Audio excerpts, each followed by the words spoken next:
Hello friends, എന്തൊക്കെയുണ്ട് വിശേഷം? എല്ലാവർക്കും സുഖമെന്ന് വിശ്വസിക്കുന്നു. അഷ്ലോക് യൂണിവേഴ്സിലേക്ക് ഏവർക്കും സ്വാഗതം. മൗനം സ്വന്തം രണ്ടാം ഭാഗത്തിന്റെ ഉദ്വേഗപരമായ 355ാമത്തെ എപ്പിസോഡ് വിശേഷങ്ങളുമായാണ് ഞാൻ ഇന്ന് വന്നിരിക്കുന്നത്. എപ്പിസോഡ് ആരംഭിക്കുന്നത് അഗ്നിഹോത്രി കുടുംബത്തിലെ ഡൈനിങ് ടേബിളിൽ നിന്നാണ്. നിരഞ്ജൻ തനിക്ക് മുന്നിലിരിക്കുന്ന ഭക്ഷണത്തിലേക്ക് വളരെ കൺഫ്യൂസ്ഡായി നോക്കിയിരിക്കുകയാണ്. ആ ഭക്ഷണത്തിന്റെ രുചി നിരഞ്ജനെ പഴയകാല ഓർമ്മകളിലേക്ക്, പ്രത്യേകിച്ച് അഞ്ജലിയുടെ കൈപുണ്യത്തിലേക്ക് കൂട്ടിക്കൊണ്ടുപോകുന്നു. ഇത് അഞ്ജലി ഉണ്ടാക്കിയ ഭക്ഷണം തന്നെയല്ലേ എന്ന് അദ്ദേഹം സംശയിക്കുന്നുണ്ട്. തന്റെ സംശയം തീർക്കാനായി നിരഞ്ജൻ സോജയോട് ഇതിനെക്കുറിച്ച് ചോദിക്കുമ്പോൾ സോജ വളരെ തന്ത്രപരമായി മറുപടി നൽകുകയാണ്. താൻ ഇതെല്ലാം പഠിച്ചത് തന്റെ അമ്മയുടെ അടുത്തു നിന്നാണെന്നും അതുകൊണ്ട് താൻ ഉണ്ടാക്കുമ്പോൾ അമ്മയുണ്ടാക്കുന്ന അതേ രുചി തോന്നുന്നത് സ്വാഭാവികമാണെന്നും സോജ പറയുന്നു. നിരഞ്ജൻ അത് വിശ്വസിക്കുന്നുണ്ടെങ്കിലും ആ രുചിയുടെ രഹസ്യം അദ്ദേഹത്തെ അലട്ടിക്കൊണ്ടിരുന്നു. ആ സമയത്താണ് വീടിന്റെ കോളിംഗ് ബെൽ മുഴങ്ങുന്നത്.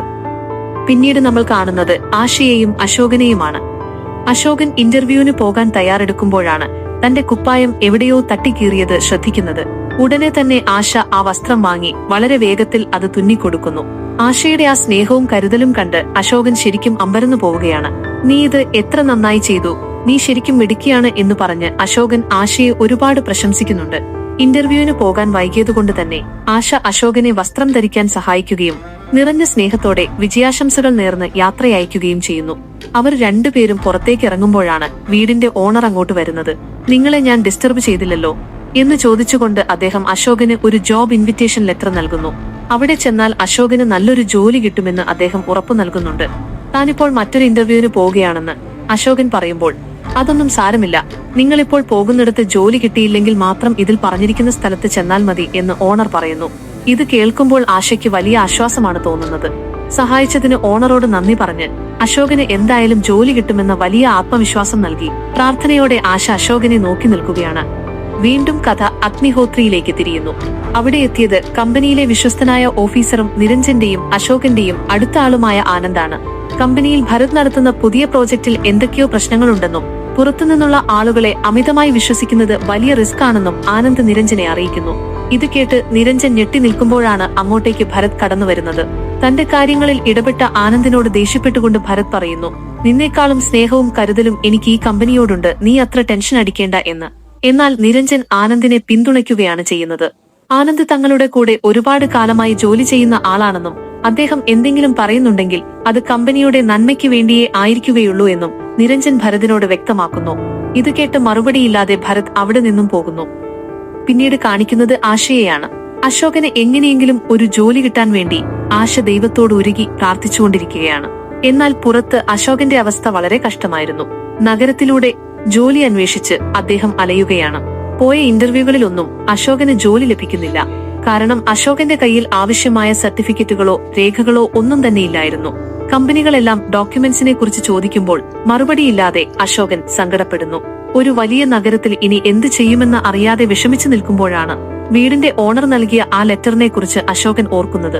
ഉടനെ തന്നെ അദ്ദേഹം ആ ലൊക്കേഷൻ തേടി പോകുന്നു. അതൊരു വലിയ ടെക്സ്റ്റൈൽ ഷോപ്പായിരുന്നു. അശോകൻ അവിടെ എത്തുമ്പോൾ ഓണർ അവിടെ ഉണ്ടായിരുന്നു. അദ്ദേഹം അശോകനെ സന്തോഷത്തോടെ സ്വീകരിക്കുകയും വരൂ, ഞാൻ നിങ്ങൾക്ക് ജോലി കാണിച്ചു തരാം എന്ന് പറഞ്ഞ് അകത്തേക്ക് കൂട്ടിക്കൊണ്ടുപോവുകയും ചെയ്യുന്നു. രംഗങ്ങൾ വീണ്ടും ചൂടുപിടിക്കുന്നത് ഭരതിന്റെ ക്യാബിനിലാണ്. ഭരത് ആനന്ദിനെ തന്റെ ഓഫീസിലേക്ക് വിളിച്ചു വരുത്തുന്നു. വളരെ തന്ത്രപരമായി സംസാരിച്ചു തുടങ്ങിയ ഭരത് ആനന്ദിനെ പുകഴ്ത്തിക്കൊണ്ട് പറഞ്ഞു, നീ ഈ കമ്പനിക്ക് വേണ്ടി ഒരുപാട് കാര്യങ്ങൾ ചെയ്യുന്നുണ്ട്, അതുകൊണ്ട് നിനക്കൊരു പ്രൊമോഷൻ നൽകാൻ ഞാൻ തീരുമാനിച്ചു. എന്നാൽ ആനന്ദിനെ കമ്പനിയിൽ നിന്നും അകറ്റാനുള്ള ഭരതിന്റെ കുബുദ്ധിയായിരുന്നു അത്. ചെന്നൈയിലെ കമ്പനിയുടെ ചുമതല നോക്കാനായി ആനന്ദിനെ അങ്ങോട്ട് മാറ്റുകയാണ് ഭരത് ചെയ്തത്. തന്റെ ചതി മനസ്സിലാക്കിയ ആനന്ദ് വലിയ സങ്കടത്തോടെയും എന്നാൽ ഉറച്ച ശബ്ദത്തിലും ഭരതിനോട് പറയുകയാണ്, അശോക് സാറാണ് ഇപ്പോൾ ഈ സ്ഥാനത്തെങ്കിൽ ഒരിക്കലും എന്നോട് ഇങ്ങനെ ചെയ്യില്ലായിരുന്നു. ആനന്ദ് വിഷമത്തോടെ മുറിയിൽ നിന്നും ഇറങ്ങിപ്പോയതിനു ശേഷം ഭരത് ദേഷ്യം കൊണ്ട് സ്വയം സംസാരിക്കുകയാണ്. ആനന്ദിന്റെ ആ വാക്കുകൾ അവനെ അത്രമാത്രം അലോസരപ്പെടുത്തിയിരുന്നു. ഭരത് സ്വയം പറയുകയാണ്, അതെ, അവൻ പറഞ്ഞത് ശരിയാണ്. പക്ഷേ അശോകാണ് ഇപ്പോൾ ഈ സ്ഥാനത്തിരിക്കുന്നത് എന്നുണ്ടെങ്കിൽ എന്നോട് സംസാരിച്ചതുപോലെ നീ അശോകനോട് സംസാരിക്കില്ലായിരുന്നു. അശോകനോടുള്ള ആളുകളുടെ ബഹുമാനവും സ്നേഹവും ഭരതിനെ എത്രത്തോളം അസൂയാലുവാക്കുന്നു എന്ന് വ്യക്തമാക്കുന്ന ഒരു നിമിഷമായിരുന്നു അത്. അശോകൻ ആ ടെക്സ്റ്റൈൽ ഷോപ്പിന് മുന്നിലെത്തുമ്പോൾ മനസ്സ് നിറയെ ആകുലതകളായിരുന്നു. അവിടെ കണ്ട കാഴ്ചകൾ അശോകനെ അല്പം പിന്നോട്ട് വലിച്ചെങ്കിലും ഷോപ്പ് ഓണറുടെ അമിതമായ നിർബന്ധത്തിന് വഴങ്ങി ഒടുവിൽ അശോകൻ അകത്തേക്ക് കയറുകയാണ്. എന്നാൽ അവിടെ ചെന്നപ്പോഴാണ് താൻ ചെയ്യാൻ പോകുന്ന ജോലി എന്താണെന്ന് അശോകൻ തിരിച്ചറിയുന്നത്. അവിടെ ജോലി ചെയ്യുന്ന ഒരു പയ്യനെ അശോകന് മുന്നിൽ നിർത്തിക്കൊണ്ട് ഓണർ ആ ജോലിയെക്കുറിച്ച് വിശദീകരിച്ചു. അവിടെ വരുന്ന ഓരോ സ്ത്രീ ഉപഭോക്താക്കൾക്കും സാരികൾ സ്വന്തം ദേഹത്ത് ചുറ്റിക്കാണിച്ചു കൊടുക്കുക എന്നതാണ് അശോകന്റെ ജോലി. ഒരു മോഡലിനെ പോലെ സാരിയുടെ ഭംഗി അവർക്ക് ബോധ്യപ്പെടുത്തി കൊടുക്കണം എന്ന് മാത്രമല്ല, സ്ത്രീകൾക്ക് സാരി ഉടുക്കാൻ അറിയില്ലെങ്കിൽ അവരെ സഹായിക്കുകയും വേണം. ഈ വാക്കുകൾ കേട്ട് അശോകൻ ആകെ സ്തംഭിച്ചു പോവുകയാണ്.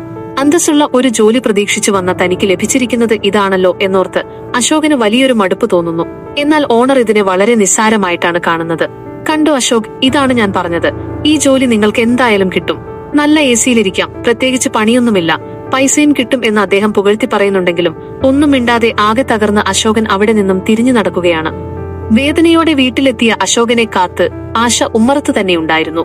പ്രതീക്ഷയോടെ ജോലി കിട്ടിയോ എന്ന് ചോദിക്കുന്ന ആശയോട് ജോലി കിട്ടിയില്ല എന്ന് അശോകൻ സങ്കടത്തോടെ മറുപടി പറയുന്നു.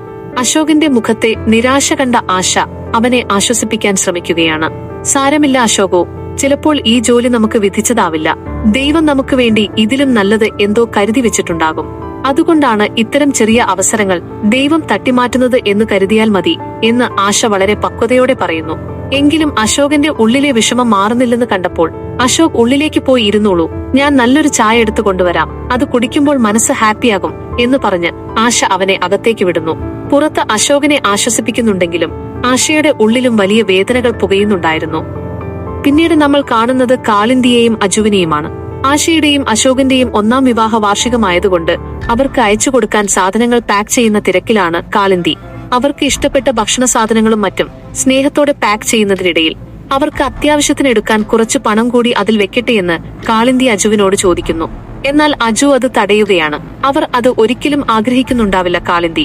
നീ ഇപ്പോൾ ഈ കൊടുത്തയക്കുന്നത് പോലും ചിലപ്പോൾ അവർക്ക് വേണ്ട എന്ന് വന്നേക്കാം. അവർ സ്വന്തം വ്യക്തിത്വം തെളിയിക്കാൻ പോയവരല്ലേ. അവർ എന്തായാലും നല്ല രീതിയിൽ തന്നെ തിരിച്ചുവരും.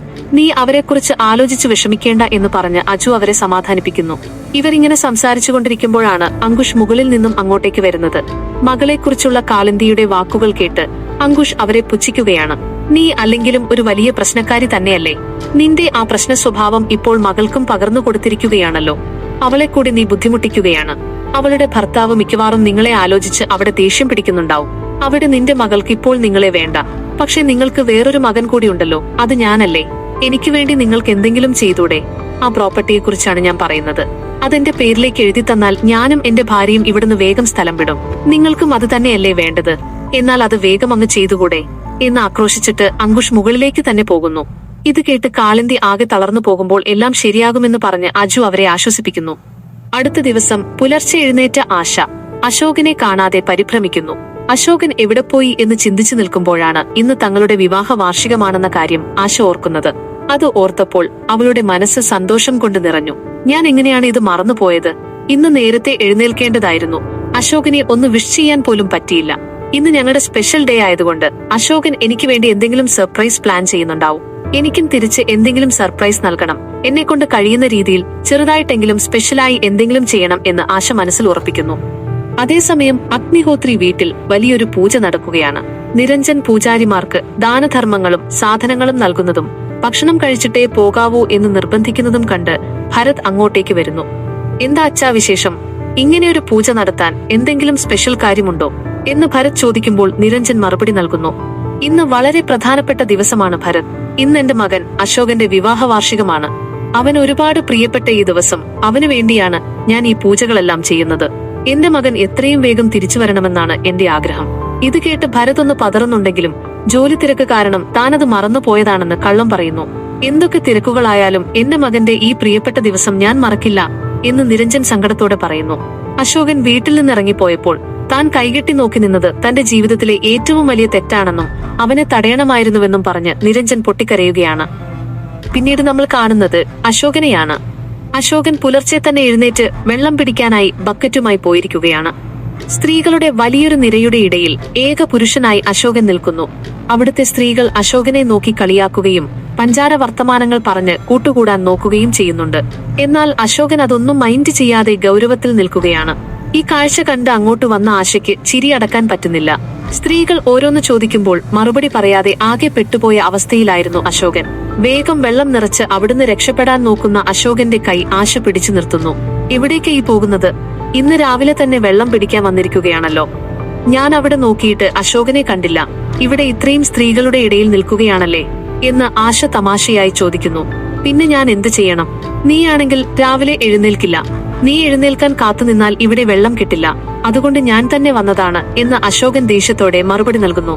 അതിനെന്താ അശോകോ, എന്നെ വിളിച്ചാൽ പോരായിരുന്നോ? ഇന്ന് ഒരു പ്രത്യേക ദിവസമായിട്ട് നിങ്ങളിങ്ങനെ പണിയൊന്നും എടുക്കണ്ടായിരുന്നു എന്ന് ആശ സ്നേഹത്തോടെ പറയുമ്പോൾ അശോകൻ അവളുടെ കൈ തട്ടിമാറ്റുകയാണ്. ആശ, ഇപ്പോൾ എനിക്ക് നിന്റെ വർത്തമാനം കേട്ടു നിൽക്കാൻ സമയമില്ല. നീ വേഗം പോയി വെള്ളം ചൂടാക്ക്, എനിക്ക് കുളിച്ചിട്ട് ഒരിടം വരെ പോകാനുണ്ട് എന്ന് പറഞ്ഞ് അശോകൻ അവിടുന്ന് പോകുന്നു. അശോകന് തങ്ങളുടെ വിവാഹ വാർഷികമാണെന്ന കാര്യം ഓർമ്മയില്ലേ എന്നോർത്ത് ആശ സങ്കടത്തോടെ നോക്കി നിൽക്കുന്നിടത്താണ് ഇന്നത്തെ എപ്പിസോഡ് അവസാനിക്കുന്നത്. മൗനം സമ്മതം 2-ന്റെ 355-ാം എപ്പിസോഡിന്റെ വിശേഷങ്ങൾ ഇവിടെ പൂർണ്ണമാവുകയാണ്. അശോകനും ആശയും ഈ പ്രതിസന്ധികളെ എങ്ങനെ മറികടക്കും? അശോകൻ ശരിക്കും വിവാഹ വാർഷികം മറന്നുപോയതാണോ, അതോ അശോകന്റെ മനസ്സിൽ മറ്റൊരു സർപ്രൈസ് ഉണ്ടോ? വരും എപ്പിസോഡുകളിൽ നമുക്ക് അത് കണ്ടറിയാം. ഈ വീഡിയോ നിങ്ങൾക്ക് ഇഷ്ടപ്പെട്ടെങ്കിൽ തീർച്ചയായും ലൈക്ക് ചെയ്യുക, കൂട്ടുകാർക്ക് ഷെയർ ചെയ്യുക. നിങ്ങളുടെ ഓരോ അഭിപ്രായങ്ങളും താഴെ കമന്റ് ബോക്സിൽ രേഖപ്പെടുത്താൻ മറക്കരുത്. ഇതുപോലെയുള്ള എല്ലാ എപ്പിസോഡുകളുടെയും വീഡിയോകളും ലേറ്റസ്റ്റ് അപ്ഡേറ്റുകളും നിങ്ങൾക്ക് ഞങ്ങളുടെ ഇൻസ്റ്റാഗ്രാം പേജിലും ലഭ്യമാണ്. അശ്ലോക് യൂണിവേഴ്സ് എന്ന ഞങ്ങളുടെ ഇൻസ്റ്റാഗ്രാം പേജ് ഇപ്പോൾ തന്നെ ഫോളോ ചെയ്യൂ. കൂടുതൽ സീരിയൽ വിശേഷങ്ങളുമായി അടുത്ത വീഡിയോയിൽ കാണാം. നന്ദി.